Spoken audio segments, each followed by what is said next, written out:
Yo, it's your boy Squirrel, man. Smoke session with Squirrel. And who do I got in the building with me today? Got Ryan the King of Kings Phillips, baby, the number one slap master, pimp slapper. Don't see me on the street, I'll slap the shit out of you. Man, I appreciate having you on, man. That's just dope. Hell Um, yeah, brother. Appreciate you, man. Thank you for having me on. It's a pleasure. so when did you how old were you when you got into combat sports?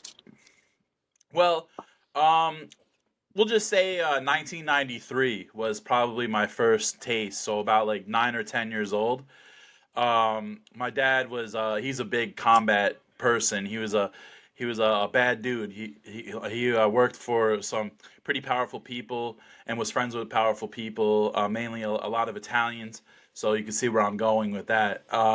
Yeah. And he was the guy they would call up, and he would beat the shit out of everyone for anyone. So my dad was a huge combat sports guy.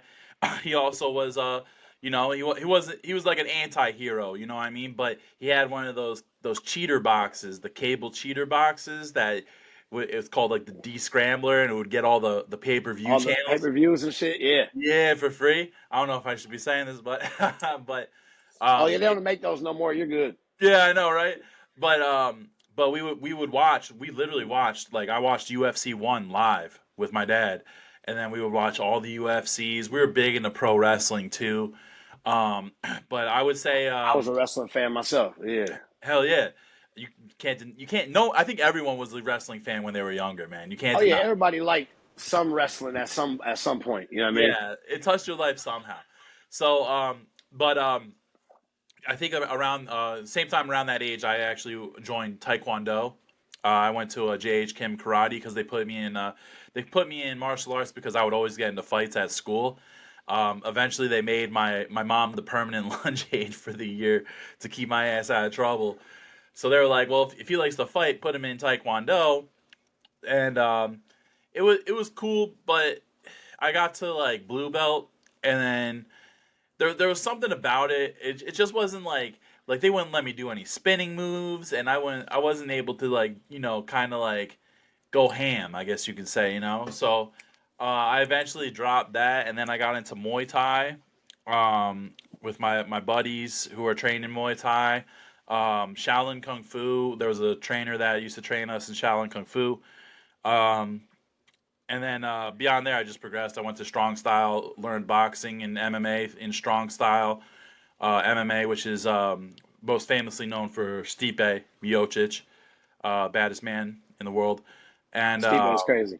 hell yeah, he's fucking awesome. And but I've been in, I've been in so many street fights, man. Like over 30 street fights. Like, I've been in so many fights in my life that that I guess you could say I've always been in combat sports. That's crazy. Like, so you said you've been in a lot of fights. What was it? Just you just didn't take no shit, or it was people fucking with you, or what? Yeah, I mean, I'm a pretty outgoing guy. I'm from New Jersey originally, so I'm pretty loud. But you know, um, it was just more so people just not liking me, or you know how people are. Like, sometimes I would be with like a 10, like a hot girl, and I was with a 10, and everyone would be looking at her, and they'd probably be looking at me like, what is she doing with this guy? There one time someone threw a beer bottle at my head at a bar, and it's just like it's just random things would happen to me where I'd have to stick up for myself and fight. And not only that, but back in school days, I was more so the anti-bully. Like, if I saw someone bullying someone, I would be like, "Yo, I'm gonna fuck you up." How about that? Kick their ass for fucking with somebody. Yeah, I feel that. Right. So I was always getting into fights for some reason or another, but I would never start the fight. There was only a very small percentage of fights that I've been in that I've actually started it myself, which is I tell surprising. my I tell my kids the same thing. Like, hey, don't go starting shit. But if a motherfucker fuck with you, you got the right to whoop their ass, though. Hell yeah, You that's know what how I'm I saying? feel. Like for real. So I feel that. Growing up, you said you and your dad were into pro wrestling a lot. Who were some of your favorite wrestlers? I mean, definitely '80s wrestlers, like Ric Flair, Macho Man, Hulk, Ultimate Warrior, of course. I've actually, it's kind of strange, but I've actually in my older age have come to really like Dusty Rhodes, the American Dream. The original Dusty Rhodes. That's crazy. Yeah, the American Dream. I guess I never got back. I never went backwards. You know, I've always with wrestling. I always went from that time frame forward. But you know, like the Ricky Steamboats and the Dream Dusty Rhodes, and you know, just going back in those ages, it's really refreshing because those guys are super talented for the time. I mean, there's no one else like them for that time frame, and they were just killing it, man. Yeah, no, I was a little bit later. Like I liked a lot of the '80s, but like I came in like obviously Four Horsemen if you're WCW, and then I would go to you know what I mean go to a lot Arn of different Anderson, people. Ric Flair, Dean Yeah, Malenko, and who was the other guy? um, uh, Shit, I can't uh, remember. I can't think right now of a guy's name, but like all those type of guys, like growing up with that, and then I was watching when it was WWF too. So you know, Right. Bret Hart was my guy, and before you know what I'm saying, and then Oh yeah. obviously the Kevin Nash's and uh, Shawn Michaels and like Shawn Michaels Generation changed the X, game. Yeah, DX. And NWO. I remember getting suspended in school for doing the X and shit. Oh You know what I'm saying? yeah. Like for real, like that shit used to be crazy, man. That time was different, man. A lot of kids don't even really watch it like that anymore. Like give them something to look forward to. Um, what how did you get into the slap fighting? Well, you know, I obviously, you know, in my 20s, I did a lot of drinking and partying. You know, being a college kid. So, not and this is before slap fighting was even really a thing. This was back in like 2008. Me and the boys, me and my best friend Ryan, we're always, you know, joking around, and we just for some reason or another we started slapping each other, and we would get drunk, and then like I would slap him, and then he would slap me back, and then I would slap him, and then he would slap me back, and we would just go back and forth till someone quits. Well, you know, the friends that we hung out with were like, "Hey, let me try. Let me give you a shot." And then we would eventually it would be like upwards to like 10 people going, you know, slapping each other in the It's like middle of this, college shit. yeah, in the middle of this bar, McCarthy's, and the bouncers were all our friends, and the bouncers would join in and start slapping people too. And it was like we had our own little slap club at this bar, even though it was like we didn't. I mean, we never thought of it that way. It was just something stupid and funny to do, and people were laughing, and you know it would draw attention. Fast forward to 2020, you know, I started getting. I watched this guy named Moist Critical, and he was watching a lot of Slap Fight Championship, which is like a league that started a couple of years ago on YouTube, and you know, I just with COVID, you know, really there was nothing to do. We were just chilling, and I was watching a lot of Slap Fight Championship, and I was watching it become a sport. You know, before that, previous, you saw this big fat, you know, 400-pound guy go up against a 160-pound guy and Yeah, slap him across the freaking gym. And you're like, oh, that's stupid. You know, what a dumbass. But then it started gradually becoming more and more regulated and had rules and had rounds and had weight classes and things like that. And I was like, wow, this is something, this is cool, you know. And then I started thinking like, man, I used to do this shit with my friends all the time, so I'm perfect for this, you know. So I hit up Slap Fight Championship. We tried to get a match going, but unfortunately my schedule didn't work out with theirs. And you know, I still trained, you know, 2020, and then you know, I guess what was it, 2022 rolls around, and I get a call from Gary DeFranco, and he says Dana White's trying to start a slap league. You down? And I'm like, fuck yeah, let's go. So that's that call had that call probably had to have been crazy for you. well, it was weird because it was so like it was random because all of a sudden my friend's like, hey man, because my friend's friends with Gary DeFranco. Shout out Jim, and he was like, I know you're trying to get into the slap fighting thing, and he's like, I gave your name to someone who runs the Ultimate Fighter, UFC. I'm like, what are you talking about? And he's like, yeah, bro, they're trying to start a slap. And I was like, you fucking kidding me? I was like, this is great. So they called me, and yeah, that was one of the best phone calls I've ever got. Man, I think I Oh, need to how join was? in here, brother. I'm sorry. Yeah. Oh yeah, get your smoke on, man. You Let's gotta get go, it. baby. Smoke session. Um, so with you having all that training growing up with the Muay Thai and the karate and the different types of martial arts, did you ever think of wanting to go into like like doing like a UFC type thing? So, I always looked up to the guys in the UFC, Pride, um, and that was always. I wouldn't say it was like a dream of mine, but it was always something that was like, man, I wish I could do that. I wish I could fight and stuff. And I came from a family that wasn't very stable financially, so I had to work. You know what I mean? I had to work, and I had to go to Yeah, school, and I had to get things going for myself. Before anything. So it was more or less a fever dream than anything. Like I started training. I actually started training to become an amateur or professional boxer, and boxing started becoming my niche. And unfortunately, I had a lot of family tragedy happen, and that put a big halt on that. So that's crazy though, because sometimes it be like that. Like sometimes the kids don't get a chance to live the dream or do what they want to do because they're put in a situation where they gotta support and fend for themselves sometimes. absolutely, yeah. My mom was always in and out of the hospital. So I was, the reason why I moved to Ohio was to take care of my mother, and that's that. The training and everything like that eventually came, but like I said, there's a couple tragedies that unfortunately hit my life and derailed everything that I was working towards. Sorry to hear that, man. So Now, now you're getting ready to fight for the championship. So things work out in mysterious ways sometimes, man. full circle, full circle. It's very crazy, man. Yeah, and just you saying that now, just like it's even more of a realization. Like I don't even realize what's going on. And I and I'll get into that. But so are you guys doing a house for? Did you guys do a house for season 7? So this is a numbered event. This is just a pay per view event or on Rumble. The road to the titles is the TV show. I did season one of Road to the Title. How was that? How was that being in a house with a bunch of different guys, amped up, going for the same thing? You know what I mean? Yeah, it was crazy. It was legit.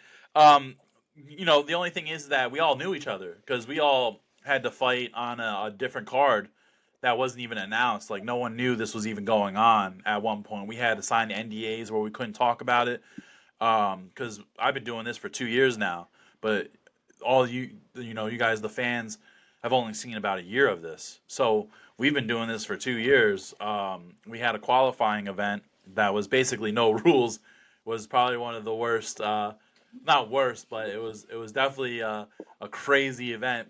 But all the guys that were on that show were from that event mostly. So it was very comfortable. It was cool. Like we were all friends. We all met. We all, had about a year to get to know each other. So it was really cool.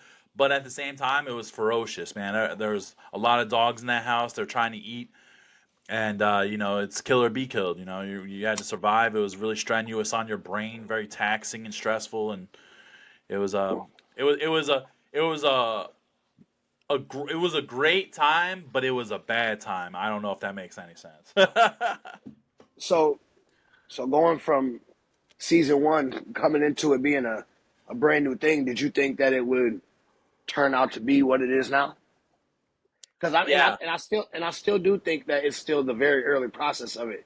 Like I start getting hit by just seeing a lot of reels going posting, and I'd be like what's this? And then it start just being all over the place. Then I yeah. start actually seeing flyers of the thing. So I mean, it's doing nothing but getting people love to see combat shit. You know what I mean? Like they love to watch people get the shit slapped out of them or get Fuck their yeah. ass whooped. You know what I mean? So um, you said you did think it would get as big as it's starting to get now. Yeah, I definitely did. I mean, who better than Dana White? Dana White, he already put in his time with the UFC. He had to build that up too, and not only that, but they've already been through the trials and the fire and the tribulations of, what not to do and what to do. So him and then not only that, but Lorenzo Fertitta and the Fertitta brothers came out of retirement to do this, and those guys don't do shit unless it's like it's gonna be something, unless the numbers are right. So yeah, I kind of had a feeling this was gonna blow up like it did. I mean, my fight with the one-eyed wolf, one of our videos is 80 million views, and that was the very beginning. So it was like, yeah, I knew this shit was gonna be a rocket ship for sure. Yeah, no, I obviously Dana had already had the platform, and I didn't know for the longest time that it was even connected with Dana. Oh I right. just saw it as the thing, so that's what's kind of dope is I didn't come into it like, oh, let me check this out because Dana is something Dana's doing. You know what I mean? Like I found that out later on when I talked to John. Like you know what I mean? Like Oh yeah, so cool. or even I think it was Carice when I talked to Carice. He told me about it, but like I wasn't even sure that it was connected with Dana. So how is it working with him? And yeah, just how is it working with Dana? It's awesome. There's guys in the UFC that don't even get to talk to Dana. They don't even maybe don't even see him on sometimes. But in the beginning, I was shaking hands with Dana, talking to him. He was patting me on the back, giving me the bro hug. Like I kind of like. It's not like I know Dana, but I'm definitely closer to him than majority of the UFC roster. So it's amazing, and he's such a down to earth guy. He's not a dick. He's straightforward. I mean, I think everyone knows who Dana White is by now, but you know what you're getting into. He's not going to bullshit you, and it's great. It's great. It's awesome being someone that says, "Hey, I'm working with Dana White." Well, that got to be great because like he's a he's a high up person in the industry of all industries. You know what I mean? So like he has a format and a formula that he can use, and like it's a dope brand. Like I said, I think it's gonna be one of the next big things. Like UFC came, and it was around. People don't realize that it was around for so long. Like when it first started, when it was like you were saying before, big guys against little guys and shit. Like I remember meeting Dan Severn as a kid, and seeing Ken Shamrock and like Oh hell yeah! you know what I'm saying? Like this is Ultimate, before Ken Shamrock. This is before Ken Shamrock came to wrestle and shit. You know what I mean? So yeah, like, it's it's just crazy to see how big the whole thing is, and I think that's this slap fighting shit is gonna be crazy. You know what I mean? yeah, yeah. I wouldn't be surprised if they put that shit in the Olympics somewhere down the line. You know what I mean? In one of those contests or something like. I think it's gonna get to where you're doing it, and it's people from different countries that want to participate in this. You know what I mean? Yeah. Oh, we already have people from different countries already flying over here to compete in Battle See, Slap. look, So yeah. So it's all. I mean, the Olympics. People are like Olympics. Shut the fuck up. But it's more of a reality because this is bigger. This is actually bigger overseas than it is in America. So that's what a lot of people don't realize is that the international fans are crazier than over here with slap oh, fighting. and they love seeing that action and shit too. They like it just like we do. You know what I mean? Sure. And they don't have it as much on their shit, so they definitely want to see it. You know what I mean? Yeah. Yeah. Oh, yeah. And like I said, they're coming over now. We got guys from South Africa. Danny Van Heerden, he's a super heavyweight. He's from South Africa. A lot of guys from Hawaii, even though that's really not international. We have a ton of guys from Hawaii that are coming over. We have a guy from Ireland, Italy. There's people from UK that are coming over for this next season. I mean, they're all over the place. Um, what what was one of your favorite events? Like your favorite competitions against someone? Like who was one of your favorite opponents Um, that gave you actual like? Because sometimes you might go through and just knock somebody out, but you go against somebody and be like, hey, that was a nice fight. Like Yeah, so I mean, uh, all of my fights are wars. I try to bring it into that. I try to get it messy. I try to get into the guy's head as much as I possibly can, and you know, do the mind games. But um, obviously, I think my favorite fight was my last fight against the Big Buffalo Soldier, Nate Bernard. Much respects to him. He's a fucking awesome guy, but everyone counted me out. I was like a 6-1 underdog. I was counted out, and he's a monster. He's weighing in over almost 300, and he looks 300. He looks like he looks like John Cena. You know what I mean? That dude takes his shirt off. He's big, and he's got muscles. So that fight was not only it was a test for me, because I'm only 6 foot 250 something. He's like 6 foot 6, and I'm like, he's just a huge football player guy. So everyone counted me out, and I went in there no fear, and I showed out. I did my thing. I taunted him and got in his head, and I just I that was my favorite match so far. Even though all of my matches really, except for one, really were my favorite, but the last one definitely put me on the map. Have you faced any injuries? Yeah, when I was in the house, 2 days before I was actually fighting in the house, I blew my bicep tendon, and my bicep curled all the way up into my shoulder. Ooh, And I still went up there and fought, though. I said, I'm not, because we were the main event for the season, and I didn't want to let anyone down. And I definitely, you know, I know the guy I was fighting, he needed money too. So I'm like, you know what, fuck it. I'm just going to go in there with my left. And I fought with my left. Some people say if I didn't foul, I would have won the match. I think the other guy fouled out, but that is what it is. But yeah, I had an injury for about a good 8 months, and then I came back, power slap 5, uh, dominated Darius the Destroyer, who is the greatest heavyweight slap fighter of all time. And then after that, I fought Nate Bernard, and did my thing there, and now I'm fighting for the belt. Little yeah. bit of a Cinderella story. Tell us about that April 12th. You fighting for the championship against the Bell. Tell us about that match. You excited for that match? Oh It's your man, chance. It's your chance at the title. You know what I yeah, mean? yeah. This is what it's all about right here. I'm super excited. Bell is he's a fantastic human being. He's a great guy. We're good friends, but once we get up on that stage, the friendship's over.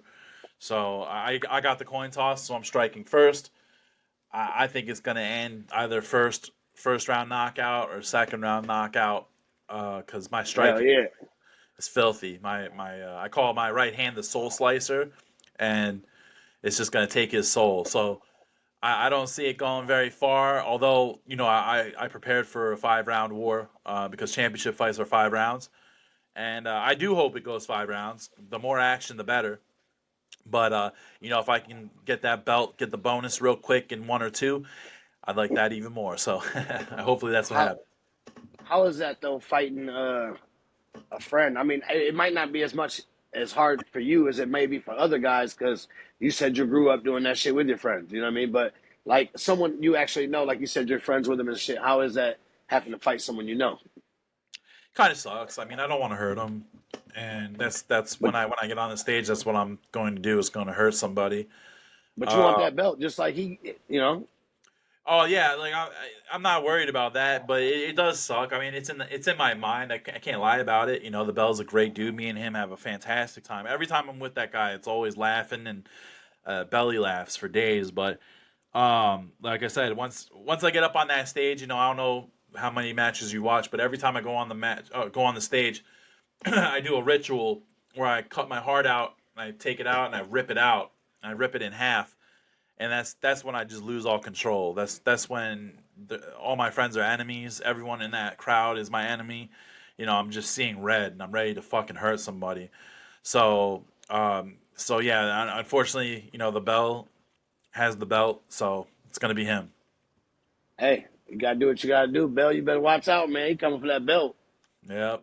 Sorry, Bell. Hey, so no, make sure y'all go tap in and go check out the fight April 12th. It's on Rumble, right? Yes, sir. Rumble. April 12th on Rumble. Check out the champion. It's a two title fight that day, so it'll be a good view. Yes, Make sure you sir. go On the check it main out. event. Make sure you tune in for the main event, because that's where I'm at. That's where I'm gonna stay too. You're never gonna see the King of Kings in lesser than the main event from now on. Promise. You said what you say, Big King shit, huh? King shit only, baby. Um, you said you came up in like you said boxing was your niche. Uh, tell me some of your favorite boxers. Mike Tyson. I was watching him live as well. Saw him fight against Hurricane McNeely. I'm a big Pacquiao fan. Manny Pacquiao is one of my favorites. I actually, not only did I get to see him train in the Philippines, but I also got to see him fight Ricky Hatton while I lived in the Philippines, so that was pretty cool. Bernard Hopkins. B Hop, hey, people sleep on B Hop. B Hop is cold. Yeah, you can't forget about B Hops. He was sick. B Hops. I mean, I had a lot. I had a lot of favorites, man. I always liked watching it. What's his name? George Foreman. He was fun. Um, and then now like Tyson Fury. I love Tyson Fury. He's got such an incredible story. I love Deontay Wilder. A lot of people don't like him. I like him. I think he's awesome. I like Wilder too. I Yeah. think Fury, man, Fury is a big ass technical fighter that knows the basics though. And he just uses that body and he knows the basics of boxing. You know what I mean? He's not trying to do too much. He just box your ass. You know what I Yeah. mean?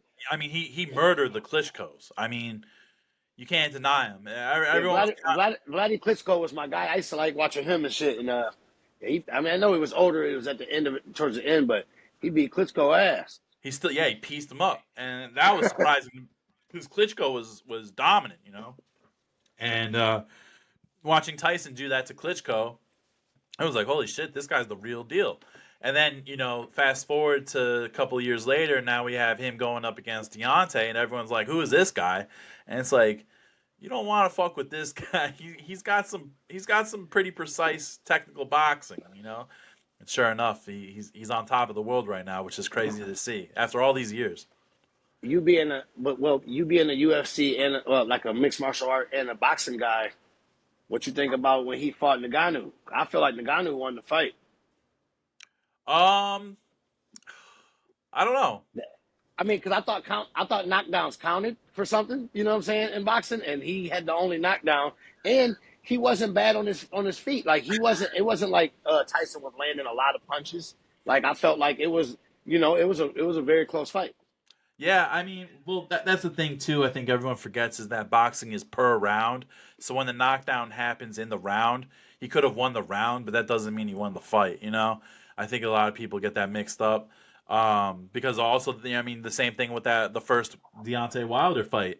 It was a draw, but everyone was like, no, Deontay won because he knocked him down twice. And it was Yeah. like, no, those were in each round. That wasn't the whole fight. So it was a draw. I thought that was the right answer. But I mean, who knows with boxing anymore, man? I mean, boxing is so weird. I mean, you got Jake Paul fighting Mike Tyson now. You got What you these. think about that? I mean, Money grab or what? I just seen that they say it's only going to be 2 minute rounds. There's no winner unless by a knockout. So I mean, does somebody get knocked out? yeah, I think it's going to be the same thing we saw with Tyson and Roy Jones, how they just danced around each other for a little while, and Tyson opens up here and there for a couple seconds, and everyone's like, ooh, ah, and then they go back to dancing. I mean, I think it's awesome that Mike Tyson's back out fighting again. I mean, if he wants to fight, let him Looking fight. great, Yeah, looking great while he's moving. yeah, you can't take that shit out of that guy. That guy is ferocious. So, I mean, Jake Paul, he's a Cleveland guy. I know his aunt personally, so I can't really talk too much. But it's a victory No, for Jake Paul I respect the grind of Jake Paul in there, man. Like, hey, for sure. you can't say nothing bad about what they're doing. They get money, and actually, he's looking good while he's boxing. Obviously, it might not be fighting the best competition or the competition people want him to be fighting, but hey, he's Yeah, just learning too. So he's just learning the game and building yeah. I up his think shit. I think he looks great. Honestly, I've always had my money on Jake. Honestly, everyone's like Tyrone or Jake. I'm always on Jake's side. But hey, it's a victory for Jake. He got Mike Tyson out of retirement to fight again. Like and That's not only big. that, but Mike Tyson's not just fighting him, but he's actually going back in the pro boxing and fighting another guy here in a couple of months after Jake Paul. So he's like And he's back. being a fan as a kid, man, I love to see it though. Like, and everybody's like, "Oh, but what if something happened to him, man?" Mike know what he getting into. Mike is Mike. He a killer. Like he ready for this shit. Like I Ain't know nothing happening to him. he might dance with Jake Paul, but he really training to knock that next motherfucker out. That's what he Yeah. doing. You know what I'm saying? Like real shit. Like that's Oh, what he's doing. he can knock the fuck out of Jake Paul. We all know that. I don't know if it's gonna happen during this fight or not, but I've seen that right cross, bro, and Hey, not Jake's about making that money. Yeah. Jacob make a Jacob make an extra 20 million to let Mike knock his ass out. Not let him, but to not have it to where he got to still fight one of the greatest ever. Hey, Mike might just snap on you in the ring and fuck whatever your contract said and just knock your ass out anyway. Yeah, he might bite his ear off. Who knows? Hey, you never know with Mike, you know. Could you imagine? Um, so back to the power slap. So what do you see? What do you see for power slap in the next 5 years? Like you and the company. Well, I see myself being the sitting champion. Actually, in 5 years, I'll probably be three class champion. But beyond that, we're definitely going to be traveling to different states. We're being approved in states constantly now. I think we'll be over in Abu Dhabi probably within the next 5 years, probably international somewhere doing a road to the title. But I only see big things, man. We keep growing. It's been crazy. People are very interested in it. I'm talking with you right now, so things like this pop up all the time now, and it's awesome. It's great to see, and I'm glad that people are starting to really latch on and be entertained. Man, I think it'd be sweet if you guys were the on the card of the actual UFC events. Then you're getting. I feel like because it would be marketed to a such a big demographic that already is established. You know what I mean? I know obviously it's always nice to build your own standalone thing. You know what I mean? But I feel like even if it's not always like a constant every month thing or everything, but like one time to have the heavyweight the title fight on the card of UFC whatever. You know what I mean? Like that shit would be dope. Hey, that would be a dream come true. Let's be honest, but I don't really see that happening. The relationship with the UFC stops at Dana White. The only thing that we're in relation to UFC is that Dana White owns us and that we use the resources from the UFC. But everything is power slap. We don't have the same like the TKO group. We're not under the TKO group. We don't have the Yeah, same investors. We're kind of our own thing. We're just lumped into the UFC because of Dana White. just tied in by Dana. Yeah, Right. of course. Exactly. So it went to because this thing we're approaching $1 billion um with market value for And Power it's Slap. just the beginning. So I mean, that's a Yeah. great start to be able to build. Like I said, it's going to blow the world away. You know what I mean? Yeah. But I wonder, what's going to happen is are they going to sell and is Dana White going to take his name off it? Will it be a completely separate entity from everything at that point once they sell it? Because, I mean, I'm sure they're eventually going to want to sell it once it's marketed at $1 billion. So, I don't know. I don't know what happens. But if we can get on a UFC card, shit, put me on. Hell yeah, that's gonna be dope. Um, That's right. Before we get out of here, man, I'd like to tell you thank you for coming on, man. I know you got the big fight you looking forward to. I'll be rooting for you for sure. I'll be watching. Oh, Hey, yeah. anybody watching the podcast, make sure you're watching, man. Tune in April 12th on Rumble. Power Slap. King Ryan about to win the championship. Yes, And sir. then, hopefully I'll be talking to you again after you get that title. And we'll talk again about how I feel to wear that title for you. Yeah, I'll bring the belt on the cast and we'll talk it up, chop it up. Do you want to tell the people where they can find you on Instagram? Yeah, you can check me out _King _Ryan Phillips. Pretty much that's where I'm most active. I have a Facebook, but I kind of have that more geared towards friends and family. We do have a podcast called the Barefisted Podcast.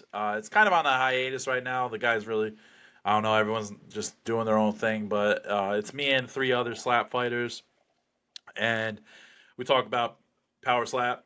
We also talk about bare knuckle. We have all sorts of different guests on. It's pretty cool. It's almost a variety combat sports variety show. But you can find that at Barefisted Podcast on all platforms, especially YouTube and Twitch. But yeah, just keep it locked. We're gonna get that belt. I'm gonna bring it home here to Cleveland, Ohio. We're gonna do it for the kingdom, and one and done, baby. The wind chime's getting blown off the porch. Yes, sir, man. Well, I appreciate having you on.